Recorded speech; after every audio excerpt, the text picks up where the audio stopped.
Hello there, thank you very much for joining me. It's Lee Cunningham from UID Me, the UK's leading emergency ID and alert service.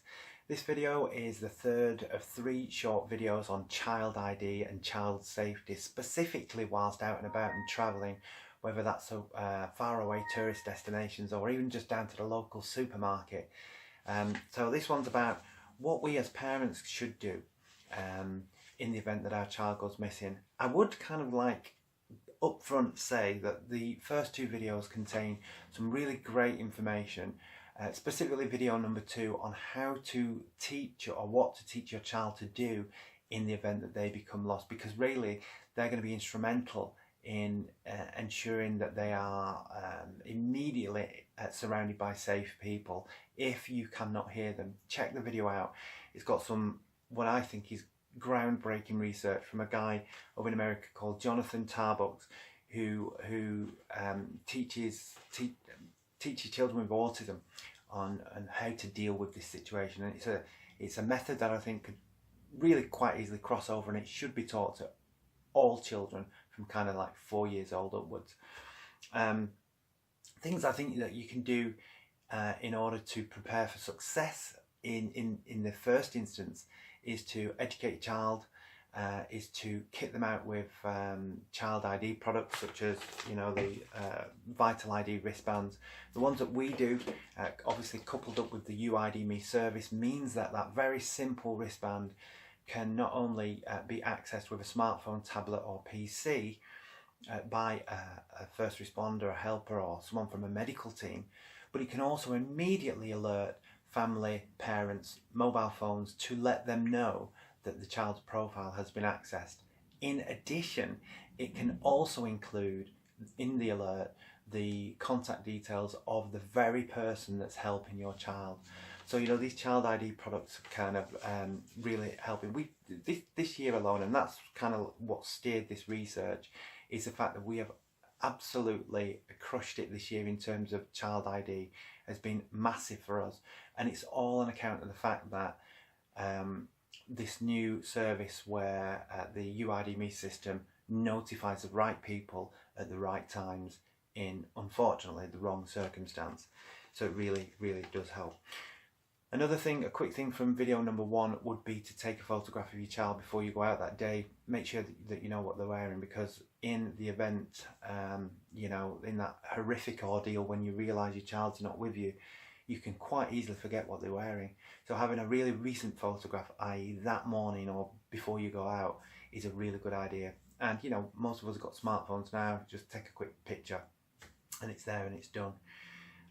So that's the ID product, the photograph on your phone, and obviously the educational process. Again, video number 2 is the one that you need to look at and really decide, probably on the age of your child, exactly what method that you're going to use. But I think from the 5 years old upwards, 4 or 5 years old upwards, the Yell method is the one. And then as they get older, 8, 9, 10, then, you know, by looking at the this article from NetMums is, you know, brilliant. It's got some really good information. So what should you do as a parent if your child becomes lost? I've highlighted some points in here which I think are really good. The main thing is try to keep calm, because, you know, when we become when it's chaos and we become irrational and we can't remember things, and perhaps, you know, order just goes out of the window, when normally, you know, in an everyday circumstance we can be quite rational people who think logically. Many busy places have processes to deal with lost children. So if you know, at the airport or in a shopping centre, you know, we've all heard the tannoy announcements before, and that's a good point actually, using your eyes, because stay in the place where you are and just using your eyes to scan around behind you and obviously in front of you, and of course using your ears for them tannoy announcements is a really good idea. So locate a member of staff if you're in a place such as, whether it's, you know, whether that's a swimming pool or a train station, an airport, shopping mall, or even a beach, you know, the lifeguard at the beach. So always think like, who's the authority here? Who can I go to who knows the processes?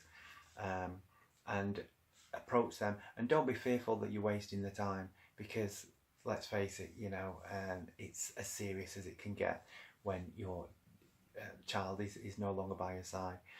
The next one is don't wander, and I think I've already mentioned this, but don't wander too far away from where you realise that the child is no longer with you. Have you ever kind of seen someone before they've seen you, and you kind of, you know, you wave and you say, "Hi," and they didn't see you, you know, or vice versa, you didn't see someone that could see you? Well, that could be the case. Your child could see you and be making their way to you. If it's a really crowded place and you move away, then it's that chance that they might just lose vision of you.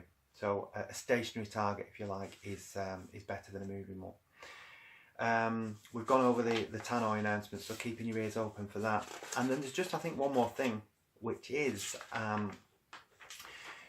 when, and I say when positively, because most lost children, it's a very short period of time. It seems like an eternity, and there are certainly things you can do to mitigate that and get that right down to you know, seconds rather than minutes. And again, that's video number 2 really, so that you want to be watching for that. But when you are reunited, you might be feeling, you know, relief and anger and all these things at the same time, and the tendency might be, as I'm sure we've all heard before, to shout at your child. Give them a big hug, give them a big love, and if you've gone through the educational process that I cover in video 2, then when things have calmed down, discuss that. Ask, you know, what they did, whether that went right, whether it, you know, what could have been better, etc. And often, you know, it could be that your child is experiencing a number of different things. Like they might be scared and really frightened too, because they could feel that they've lost mummy or daddy. They may think it's you that's gotten lost, or they might just be absolutely blasé to the fact that there's anything wrong. So if you kind of storm over and start shouting at them and giving them a right old roasting, that could really spoil the start to a good holiday or a shopping experience or whatever you might be doing that day. So hopefully this video has been helpful. Just to summarise again, it's all about trying to keep calm, trying to do that kind of upfront activities first, the education, the ID products, and the taking a photograph. That can be really helpful if you're feeling a little bit, when you're feeling kind of chaotic because you realise your child is missing. Then things are going to really help. Locating a member of staff, and finally, you know, when you're reunited, giving them a big hug, and then going through what went wrong and what was right, and how could it be better if it should ever happen again. If it's been helpful, please click on the thumbs up. It really helps us, it will help others too, and share this with your colleagues, associates and other parents. And until next time, from me, Lee Cunningham at UID Me, thank you very much for watching.